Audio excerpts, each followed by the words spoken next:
Ce fut l'une de ses toutes dernières apparitions publiques. Ce 21 novembre 2014, Jacques Chirac n'a pas encore fêté ses 82 ans, mais déjà, sa démarche fragile, son regard absent, avait fait de l'ancien président une figure paternelle appréciée, bien au-delà des clivages politiques anciens. Elle me permet aussi, cette remise des prix, de saluer l'action de la Fondation Jacques Chirac et de dire une nouvelle fois le respect que j'ai pour vous, Jacques Chirac. Et un respect qui est à l'unisson de l'affection que vous portent les Français au-delà des sensibilités politiques. François Hollande n'a sans doute pas oublié ce qu'il doit à l'ancien président. C'était à Saran, en pleine campagne présidentielle, 3 ans plus tôt. Mais je vote pour lui. Vous allez vous faire entendre, c'est ça? Je peux dire que je voterai Hollande. De l'humour corrézien plaidera plus tard l'ancien président, mais ce n'est un secret pour personne. Entre Jacques Chirac et le candidat de la droite, son ancien protégé Nicolas Sarkozy, les liens étaient rompus depuis longtemps déjà.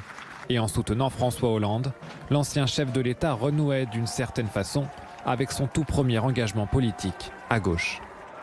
Petit-fils d'instituteur corrézien, né en 1932, Jacques Chirac suit ses études à Paris et milite un temps au Parti communiste. Après son mariage avec Bernadette, née Chaudron de Courcelles en 1954, et le diplôme de l'ENA en poche, il devient chargé de mission au cabinet de Georges Pompidou, qui très vite lui donne le surnom de bulldozer. Et son ascension sera en effet fulgurante. 5 ans plus tard, en 1967, il obtient son premier poste ministériel à l'emploi. Puis il sera de tous les gouvernements jusqu'en 1974. À cette date, il devient Premier ministre de Valéry Giscard d'Estaing à seulement 42 ans et au prix d'une trahison, celle du candidat gaulliste Jacques Chaban-Delmas. Mais les relations entre les deux têtes de l'exécutif sont exécrables et Jacques Chirac décide de mettre fin à ses fonctions dans une allocution restée célèbre. Je ne dispose pas des moyens que j'estime aujourd'hui nécessaires pour assumer efficacement mes fonctions de Premier ministre. Et dans ces conditions, j'ai décidé d'y mettre fin. Quelques mois plus tard, il crée le RPR, Rassemblement pour la République, un parti, ou plutôt une machine de guerre au service de ses ambitions. Déjà député de Corrèze, il devient en 1977 maire de Paris. J'appelle M. Jacques Chirac, élu maire de Paris, à prendre place au fauteuil de la présidence. Jacques Chirac fait de l'hôtel de ville sa base arrière et s'affirme dès lors comme le premier opposant à François Mitterrand, mais aussi son meilleur ennemi. Après une première candidature à l'élection suprême en 1981, la victoire de la droite aux législatives de 1986 le ramène à Matignon, où il cohabitera 2 ans avec les socialistes.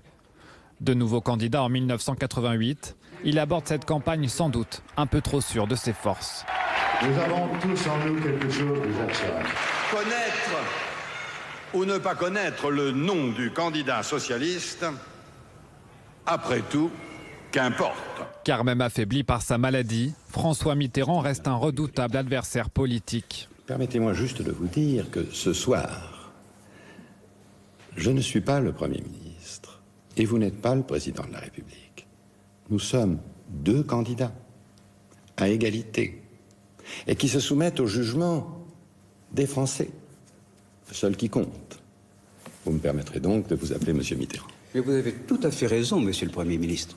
Défait, esseulé, l'ancien disciple de Pompidou ne renonce pas pour autant. Et la 3e tentative sera la bonne, malgré les divisions au RPR et la trahison de son ami de 30 ans, Édouard Balladur, alors Premier ministre. Il l'emporte au second tour sur le thème de la fracture sociale face à Lionel Jospin. Son début de septennat est marqué notamment par sa décision controversée d'effectuer une ultime campagne d'essais nucléaires et par la fin du service militaire obligatoire. À l'international, il engage notamment la France au Kosovo et en Afghanistan.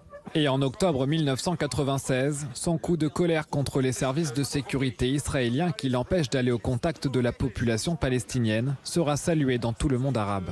What do you want? me to go back to my plane and go back to France? Is that what you want? En France, la cote de popularité du président s'effondre. Les grèves de l'automne 95 contre la réforme des retraites conduite par Alain Juppé l'invitent à dissoudre l'Assemblée nationale. Et la gauche, emmenée par Lionel Jospin, sort victorieuse des législatives qui suivent. Jacques Chirac doit cette fois-ci subir la cohabitation côté Élysée. Mais 5 ans plus tard, l'élimination dès le premier tour de l'élection présidentielle en 2002 du leader socialiste lui offre un boulevard pour garder son poste. Face à Jean-Marie Le Pen, il obtient plus de 82% des suffrages. S'ensuit alors un quinquennat marqué à l'extérieur par le non à la guerre en Irak et à l'intérieur par le non des Français au référendum sur la Constitution européenne.